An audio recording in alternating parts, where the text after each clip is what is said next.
వారెవరు లేరని నిరాశల చెర నుండి విడిపించినందునా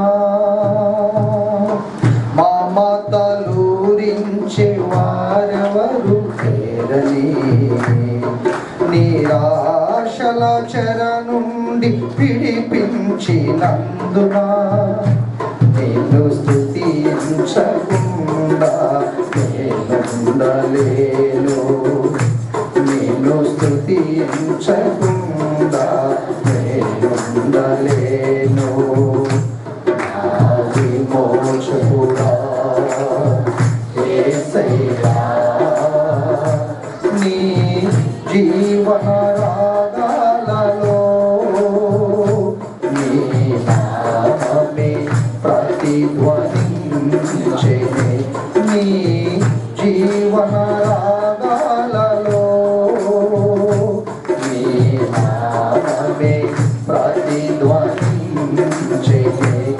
నా విమోచకుడా యేసయ్యా. దేవుని స్తోత్రం. దేవుని వర్తమానం విందామన్న వాళ్ళు చేతులు పైకి చూపించండి.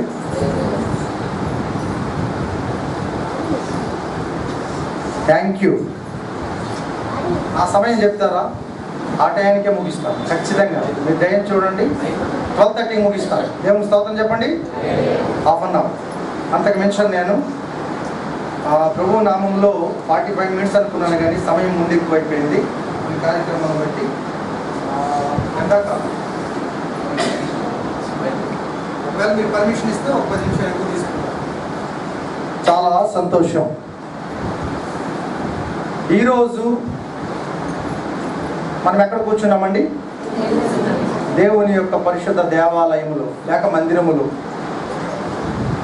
మనలను ఏమని పిలుస్తుంది లోకము? క్రైస్తవులు, దేవుడు నమ్ముకున్నవారు, విశ్వాసులు, దేవుని పిల్లలు. ఇంకొక మాటతో ముందుకు వెళ్దాం. ఎందుకు ఇవన్నీ ఇలాగ అడగడానికి ఇష్టపడుతున్నానంటే, బయట ఉన్నప్పుడు ఏమి నీకు తెలియదు యేసు ప్రభుని గురించి జరుగుతున్న కార్యక్రమాల గురించి. అంటే దాని అర్థం ఏంటంటే, యేసును నమ్మకమునకు నువ్వు బయట ఉన్నప్పుడు యేసుని గురించి తెలియదు, సంఘంలో జరుగుతున్న విషయాలు తెలియదు, నిన్నేమని లోకం పిలుస్తుంది కూడా నీకు తెలియదు. సరే, గ్రీకులో సంఘమును ఎక్లీసియా అని పిలుస్తాం. ఇంగ్లీష్లో ఏమని పిలుస్తారు? ఎస్.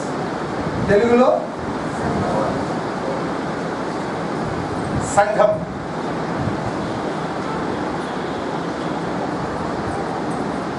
చర్చి అంటే కట్టడం కాదు, సంఘం తెలుగులో. ఈరోజు సంఘమును గురించి మనము వాక్యమును ధ్యానం చేస్తాం. ఏంటో మరి చూద్దాం. 3 విషయాలు మర్చిపోకుండా మీ ముందు పెడతాను. ప్రతి ఒక్కరిని అడుగుతాను, నాకు మీరు అడిగే అవకాశాన్ని కల్పించండి. యేసు నమ్మకమునకు నీకు లోపల విషయాలు తెలియదు, నేను లోకం ఎలా పిలుస్తుందో నీకు తెలియదు. ఇప్పుడు 3 మాటలు విన్నాము. ఇలాగా ఒక గుంపుని ఏమని అంటాము? సంఘం అంటాం. ఇది ఆ గుంపు. దీన్ని గ్రీకులోనే ఎక్లీషియా అని, చర్చ్ అని, అలాగే సంఘం అని. ఈ పర్యాయ పదాలు అర్థం ఒక్కటే. అయితే కొంచెము ఆత్మీయంగా లోతుగా ఆలోచన చేస్తే సంఘము దేవుడు మనకిచ్చిన దేహం. దేవుని స్తోత్రం చెప్పండి. దేవుని సంఘము దేవుని శరీరం, అంటే మన శరీరమే దేవుని సంఘం. ఇప్పుడు ఈ సంఘము బయట నుంచి లోపలికి ఎందుకు వచ్చింది అంటే జాగ్రత్తగా అర్థం చేసుకోవాలి. వాక్యం ప్రారంభించక మునుపు ఈ అవుట్లైన్స్లోనే మీ డౌట్లన్నీ క్లియర్ అయిపోవాలి. బయట ఉన్నప్పుడు లోపల విషయాలు నీకు తెలియదు, నేను ఏమని పిలుస్తారో ఏమని సంబోధిస్తారో నువ్వెవరు అవుతావో తెలియదు. లోపలికి వచ్చిన తర్వాత నువ్వేమవ్వాలంటే నా మొదటి మాట. అంటే ఈ 3 పాయింట్ల మొదటి పాయింట్ కాదు, ఉపోద్ఘాతంలో మొదటి మాట. అంటే ఇక్కడ 3 మాటలు చెప్తారు అని చెప్తారు. మొదటి మాట ఏంటంటే, బయట నుంచి లోనకు వచ్చిన తర్వాత నువ్వు సంఘముగా మారాలి. ఆమె చెప్పండి. దాన్ని ఇంగ్లీష్లో ఏమన్నావు? సంఘాన్ని చర్చ్. ఇదేమైనా కదులుతుందా? చర్చ్ అంటే కట్టడం అని అర్థం. కదలదు చర్చి.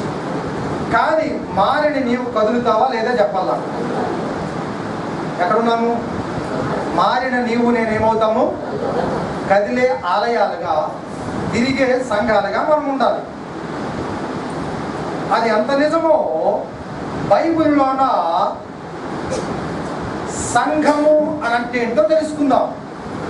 తెలుసుకున్నప్పుడు నేను సంఘములో నా పాత్ర ఇదా, నేను ఇలా ఉండాలా అన్నది ఈ రోజు నుంచి అయినా నీవు గుర్తుపెట్టుకొని సంఘానికి వెళ్ళినప్పుడు నా పాత్ర ఏంటి అన్నది పరిశుద్ధాత్మ దేవుడు వెళ్ళినప్పుడల్లా నీకు గుర్తు చేయునుగాక. దేవుని స్తోత్రం చెప్పండి.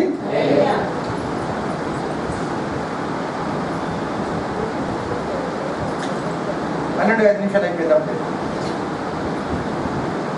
దేవుని వాక్యమును నేరుగా ధ్యానము చేద్దాం. కొంత ఆలోచన వచ్చింది. బయట ఉన్నప్పుడు బయట వ్యక్తులము, యేసులోనికి వచ్చిన తర్వాత ఈ కట్టడము, మనల్ని సంఘముగా పిలుస్తారు. ఇది కట్టడం. కట్టడానికి ఏం వాడతాము? 3 పాయింట్లో ఒక పాయింట్ వస్తుంది. రైట్. యోధా పత్రిక 1వ అధ్యాయం 1వ వచనం. ప్రతిదానికి నేను బైబిల్లోనే మీకు చూపిస్తాను.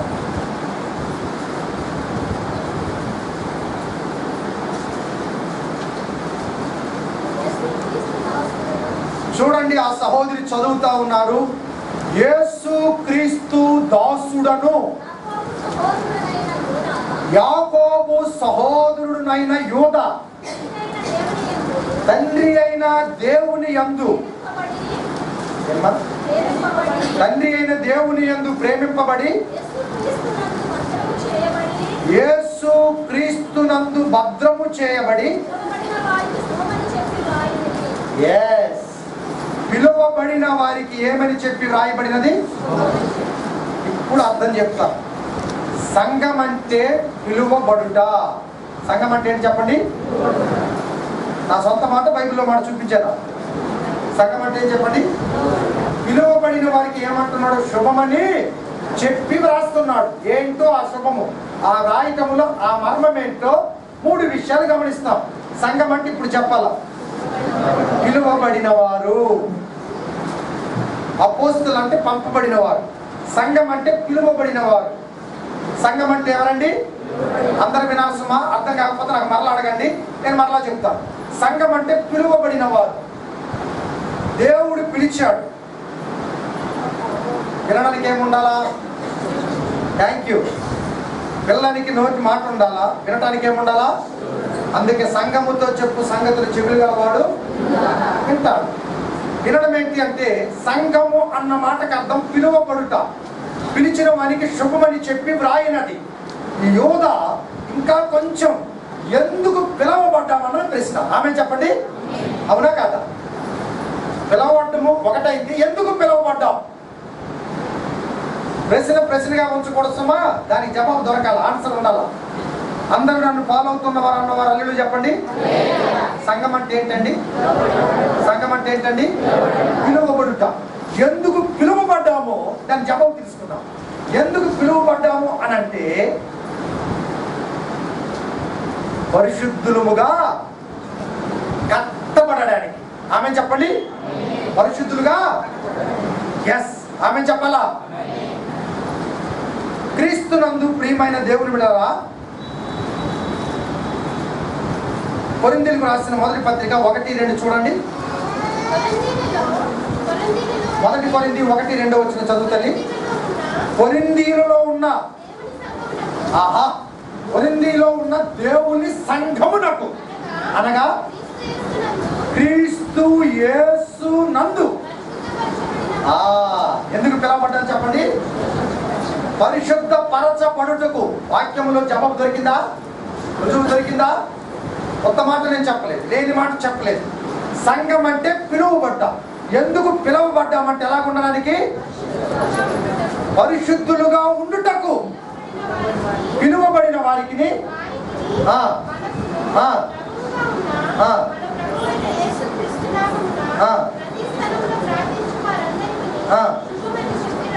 చాలా.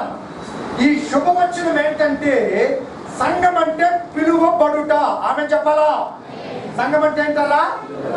ఎందుకు పిలువబడ్డారు? పరిశుద్ధులుగా ఉండటానికి. అసలు పిలిచేవారు ఎవరు చెప్పాలి? ఆమె చెప్పండి. నిన్ను పిలిచేవాడు పరిశుద్ధుడు కనుక నీవు కూడా ఆమె చెప్పాలా? ఇప్పుడు కొంత బాగా అర్థమవుతుంది. అంటే మీరు వెంబడిస్తున్నారు. సంఘం అంటే పిలువబడుట. ఎందుకు పిలువబడ్డామంటే పరిశుద్ధులుగా ఉండటానికి. ఎవరు పిలిచారంటే పరిశుద్ధుడైన దేవుడు పిలిచాడు. ఆయనలో పాపము తనలాగా నిన్ను ఆయన చేసుకోవటానికి ఆయన నిన్ను పిలిచాడు. ఆమె చెప్పండి. పక్క వారితో ఒక మాట నువ్వు చెప్పడానికి నేను ఇష్టపడుతున్నాను. యేసులాగా పరిశుద్ధుడిగా ఉండటానికి ఆయన నిన్ను పిలిచాడని చెప్పండి. ఎక్కడి నుంచి పిలిచాడు అన్నది ఒక ప్రశ్న వేసుకున్నాం. ఎక్కడి నుంచి పిలిచాడు? లోకంలో నుంచి. ఆమె చెప్పండి. ఇంకా ఎక్కడి నుంచి పిలిచాడు? పాపములో నుంచి. ఇంకా చెప్పండి. శాపము నుంచి. ఇంకా చెప్పండి. వెనక్కున్న వాళ్ళు చెప్పండి. మీరు ఒక నిమిషం అక్కడ ఎక్కడి నుంచి? నరకంలోకి వెళ్ళకుండా సెకండ్ ఆన్సర్ అది. ఎక్కడి నుంచి పిలిచాడు? ఆలోచించండి మళ్ళా.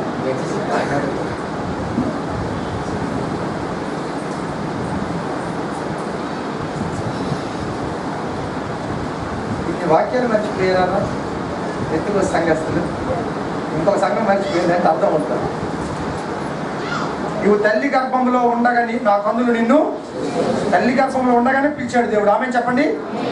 ఎక్కడ చెప్పుకున్నాడు నీ పేరుని? రైట్. జిగట గల దొంగ ఊపిలో ఉండగా తన చెయ్యతనిచ్చి పిలిచి పట్టుకొని పైకి లేవనెత్తాడా లేదా? రైట్. పాపములో ఉన్నప్పుడు దేవుడు మానవుడిని పిలిచాడు. ఎలాగ చేయటానికి? పరిశుద్ధులుగా చేయటానికి. దగ్గరికి వస్తున్నారు కానీ జవాబు కరెక్ట్గా ఇవ్వట్లేదు. కొంచెం సైడ్ ఇచ్చేస్తే మంచిది. అందుకే త్రోవ ఉంచమని సగ పెద్దగారు అన్నారు. కానీ కొంచెం అమ్మ ఇక్కడ ఏదో ఖాళీ ఉంది, ఇక్కడ ఖాళీ ఉంది, ఇక్కడ కొంచెం ఖాళీ ఉంది. థ్యాంక్ యూ, గుడ్ గాడ్ అంటే కొంచెం ప్లేస్ ఇచ్చేవాడు. వెళ్ళవు వెళ్ళేవాడు నిలబట్లేదంటమ్మా. అలాగ చూడాలి కదా, వెనక్కి వెళ్తాను. ఓకేనా? రైట్. నాకు తెలిసి చూసారా? అలా చూడాలంటే మెడల్లో పెడుతుంది అన్నారు. వాళ్ళ వైపు న్యాయం ఉంది. ఒకరు ఏమనుకోకపోతే శ్యామ ఒకటి చేశారు.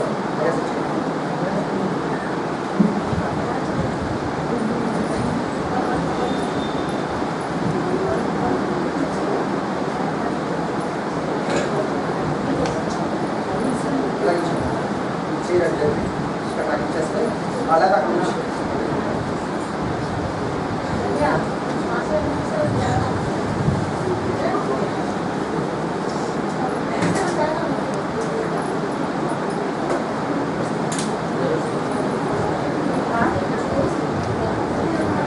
Thank you. ఇప్పుడు కాస్త లేకపోతే ఇలా చూడడం కష్టమేనా? ఇరుకులో విశాలత.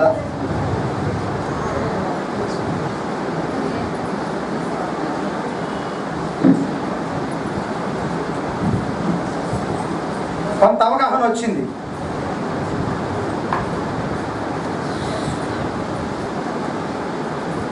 ఒక్కసారి అవే రెండు మాటలు మళ్ళీ చెప్పుకుందాం. సంఘం అంటే ఎందుకు పిలిచాడు? ఎవరు పిలిచారు? ఆమె చెప్పండి. ఎక్కడి నుంచి పిలిచాడంటే బోల్డ్ ఉన్నారు. అంతే కదా? రైట్. అంతవరకు క్లియర్ అయింది కదా? క్రీస్తునందు ప్రియమైన దేవుని బిడ్డలారా, తిమోతిలకు రాసిన మొదటి పత్రిక 3వ అధ్యాయం 10వ వచనం చదవండి. ప్రతిదీ వాక్యమును మీకు గుర్తు చేస్తాను, రుజువు చేస్తాను. మొదటి తిమోతి 3:15. అయినను ఆలస్యము చేసిన యెడల దేవుని మందిరములో అనగా జీవము గల దేవుని సంఘములో లోపలికి వస్తే రెండో మాట నిలబడిపోయి జీవము గల దేవుని సంఘములో ఎలాగు ప్రవర్తింపవలెనో Yes. జనులు ఎలాగు ప్రవర్తింపవలనో అది నీకు తెలియవలనని ఈ సంగతులను నీకు వ్రాయుచున్నాను. ఇప్పుడు ఆన్సరు అందరికీ అర్థం అవ్వాలన్నది నా ఆశ, నా కోరిక, నా మనవి, నా ప్రార్థన. వెలుపట ఉన్నప్పుడు నిన్ను ఎవరు అడగటానికి వాళ్ళకి హక్కు లేదు. అడిగితే నీ తండ్రి అడుగుతాడు, తల్లి అడుగుతాడు, నీకు దగ్గర ఉన్న స్నేహితుడు అడుగుతాడు, ఏంటో అలా తిరుగుతున్నామని. వెలుపటి నుంచి ఇప్పుడు లోపలికి మనం అందరము వచ్చామన్న వారు ఆమె చెప్పండి. ఏ వెలుపటి నుంచి అంటే ఒకప్పుడు లోకంలో ఉన్నాం, యేసు మనకు తెలియదు. యేసును అంగీకరించిన తర్వాత లోపలికి వచ్చాం. యేసు లోపలికి, సంఘం ఎవరి శరీరము? ఆమె చెప్పండి. మీరు దేవుని ఆలయమై ఉన్నారన్నాడు. అవునా? 3:16 మొదలు పడింది. కాబట్టి ఇది ఎవరి ఆలయము? పౌలు భాస్కర్ది కాదు. కాబట్టి ఆలయానికి వచ్చిన వారు ఎలా ఉండాలంటే ఆలయాలుగా మారడానికి. ఆమె ఆలయంలోనికి ఎందుకు వచ్చాము? ఆలయాలుగా మారడానికి. బోల్డ్ అయితే ఇప్పుడు జనులు ఎలాగ ఉండాలో, సంఘం ఇప్పుడు ఎలాగ ఉండాలో అంతే కదా. జనులు అంటే సంఘం, కలిస్తేనే గుంపు. కాబట్టి ముందే చెప్పుకున్నాను, గ్రీకులోన సంఘం అంటే ఎక్లీషియా అంటాం, తెలుగులో సంఘం అంటాం, ఇంగ్లీష్లో చర్చ్ అంటాం. మంచిది. ఈ 3 పర్యాయ పదాలు ఒకటే అర్థం. అయితే పిలిచిన వాడు ఎలాంటి వాడు? పరిశుద్ధుడు. సంఘములో నువ్వు ఎలాగుండాలన్న మాట ఒకటి వినబడ్డాది, చదివేము, పాస్టర్ గారు బోధిస్తున్నారు. సంఘములో నువ్వు ఎలాగుండాలంటే, అవును ఎలాగుండాలి, నేను తెలిస్తే కదా ఉంటాను. అవును కదా? సంఘములో ఎలాగుండాలో తెలిస్తే ఉంటాను. మహాజ్ఞాని ఒక మాట అంటాడు, మీరు దేవుని ఆలయంలోనికి వెళ్ళినప్పుడు మీ ప్రవర్తన అంతా నేను జాగ్రత్తగా, అదొక్క మాట చూసుకోమంటాడు. ఏ విషయంలో చూసుకోమంటాడు చెప్పండి? అక్కడే ఉండాలా, నీవు కూర్చుని, అవును నీ ప్రవర్తన అంతా అన్నాడు. ఆ ప్రవర్తనలో ఒక మాట విడమని చెప్పాడు, నువ్వు ఎలా కూర్చున్నావో కూడా చూస్తాడట. అవసరమా లేదా చెప్పండి? ఎలా కూర్చుంటే ఏమండి? కూర్చోటంలో కూడా ఏముండాలా? క్రమము. అది ఎవరికి ఇష్టము? ఎస్. ఎందుకు ఇష్టం అంటే ఒకరోజు ఆయన కుడి పార్శ్వమును కూర్చునే అవకాశాన్ని దేవుడు ఇస్తాడు. ఆమె చెప్పండి. ఎక్కడే కనుక కరెక్ట్గా కూర్చోకపోతే వాక్యానుసారంగా ఆత్మీయంగా ఆయన ప్రక్కలో మనకేముండదు, చోటు ఉండదు. కావున వాచ్మ్యాన్ ని అనే ఒక భక్తుడు తన పుస్తకంలో ఏం రాశాడంటే, భక్తి కూర్చోటముతో ప్రారంభమైందని అంటాడు, నిలవటముతో ప్రారంభమైంది అంటాడు, నడవటముతో ప్రారంభమైంది అంటాడు. ఈ 3 మాటలు వాడతాడు. అర్థం ఒకటే. భక్తి అట కూర్చోటంతో ప్రారంభమైందట, నిలవటముతో ప్రారంభమైందట, నడవటముతో ప్రారంభమైందట. కాబట్టి ఈ 3 కూడా నడిచేటప్పుడు కుడి అడవులకు తొలగిపోకూడదు, నిల్చుండేటప్పుడు పడిపోకుండా ఉండేటట్లు నిలబడాలా, కూర్చుండేటప్పుడు ఎవరికి అభ్యంతరకరంగా కూర్చోవాలి. ఆమె చెప్పండి. అందుకే నీవు కూర్చుండటం నీ నడుచుట నాకు తెలిసై ఉన్నదన్నాడు. అంటే ఆయనకి తెలుస్తుంది అన్నప్పుడు మనము నిర్లక్ష్యముగా కూర్చోవాలా లేక క్రమంగా కూర్చోవాలా? ఆమె చెప్పండి. అది ఎవరికి మేలు? కూర్చున్న వారికే. ఆమె చెప్పండి. అంటే నీ కూర్చోటంలో కూడా దేవుడు గమనిస్తాడు అన్నది ఆ మాటే అంత విలువైనదైతే, నీ భక్తి వరవడిలో, నీ నిర్మాణంలో దేవుడు ఏమి చూడడానికి ఇష్టపడుతున్నాడు అని అంటే, క్రీస్తునందు ప్రియమైన వాళ్ళారా, నన్ను మీరు అబ్జర్వ్ చేయాలి. 3 పాయింట్లు ఈ దినము మీ ముందు పెడతాను. 20 నిమిషాలు అయిపోయింది అంటే హార్డ్గా 10 నిమిషాలు 3 పాయింట్లు చెప్పేసి ముగించేయాలి. నేను ఇచ్చిన టైం ప్రకారం మీకైనట్లయితే ఇప్పుడు మొదటి పాయింట్కి నేను వస్తాను. క్రీస్తునందు సంఘము అనగా కట్టడము లేక నిర్మాణము. సంఘం అంటే ఏంటండి? కట్టడము లేక నిర్మాణం. దీన్ని మనం కట్టుకున్నామా లేదు చెప్పండి? దేనితో కట్టామో చెప్పాలి ఇప్పుడు మీరు. చెప్పండి గారు, దేనితో కట్టే మీ కట్టడాన్ని? కొన్ని వస్తువు సామాగ్రి వాడాము. చెప్తేనే 2వ పదం మంచిది వస్తుంది. చెప్పండి, కట్టడాన్ని దేనితో కడతాము? ఇసుక, సిమెంటు, రాయి. ఒక మాటలు నేను చెప్పేస్తాను. అలాగే ఎవరు చెప్పలేరు, పిల్లలు కూడా చెప్పేస్తారు. ఉండవలసినవన్నీ ఉంటే ఆ పప్పుచారు చాలా బాగుంటుంది అక్కడ. చూసారా? అన్నేసి చూడు అన్నది ఆ ఉప్పు. అది లేకపోయినా వెళ్తే కాబట్టి కట్టడానికి ఉండవలసినవన్నీ ఉండడం అని ఒక్క మాటలో చెప్పేటం బీజే. కానీ ఆ వస్తువు సామాగ్రి కూడా కొందరికి తెలియదు, ఏమేమి ఉంటే ఇల్లు కట్టబడతాయని. ఎందుకు ఉండాలో కూడా అవసరం బైబిలే చెప్తుంది, పాత నిబంధన కొత్త నిబంధనలు. కాబట్టి మొదటి పాయింట్లోన సంఘం అంటే కట్టడం లేక నిర్మాణం. దేవుడు ఏ హస్తాలతో కట్టాడు మనల్ని చెప్పాలా? తన స్వహస్తాలతో. ఆమె చెప్పండి. ఆరుతో కట్టలేదు, తాపి అదేటదని తాపి దాంతో కట్టలేదు, తన స్వహస్తాలతో కట్టాడు. కాబట్టి కట్టినప్పుడు దేన్ని వాడాననేది అక్కడ కూడా అవసరమే. కట్టిన వాడాడా లేదా? కాళ్ళతో తొక్కాడు, చేయితో పిసికాడు, బొమ్మను చేశాడు, తర్వాత చక్కగా డిజైన్ చేశాడు. ఎలాగ చేశాడంటే ఆన్సర్ మీ దగ్గర మీరు చెప్తారా నేను చెప్పాలా? తనలాగనే ఎవరు చేశాడు? ఆమేన్, that is the right answer. ఎవరిని చేశాడంటే నన్ను అని చెప్పాలి. ఆమె చెప్పండి. ఎవరికి వారు ఎలాగ చెప్పాలంటే యేసయ్య ఎలాగున్నాడంటే నాలాగున్నాడు అన్నారు. ఆమె చెప్పండి. ఆ మాట ఎప్పుడు అనగలుగుతాము? ఈ 3 పాయింట్ పూర్తయినప్పుడు దాని ప్రకారంగా మన ఎండింగ్ వచ్చినంత వరకు కాపాడుకొని దాని ప్రకారం జీవించినప్పుడు యేసు ఎలాగున్నాడు నాలాగున్నాడని అప్పుడు చెప్పగలుగుతాం. ఆమె చెప్పండి. ప్రస్తుతానికి బయట నుంచి లోపలికి వచ్చాము. సంఘం అంటే పిలువబడుట. ఎందుకు పిలువబడ్డాము? ఎవరు మనల్ని పిలిచారు? అది ఆ కాన్ఫిడెన్స్లో అదే మాట చెప్పాలి. పరిశుద్ధుడు మనల్ని పిలిచాడు, పరిశుద్ధులుగా మనల్ని ఉంచడానికి. రైట్. ఇప్పుడు మొదటి మాటలోన కట్టడము అంటే క్రీస్తునందు ప్రియమైన వారులారా, ఎఫెసీయులకు రాసిన పత్రిక 2వ అధ్యాయము మొదటి కొరింథీ 3వ అధ్యాయము, కొరింథీయులకు రాసిన మొదటి పత్రిక 3వ అధ్యాయం. అయ్యా 10వ వచనం నుంచి చూస్తారా? చదవండి అమ్మా వెనక నుంచి. దేవుడు నాకు అనుగ్రహించిన కృప చొప్పున నేను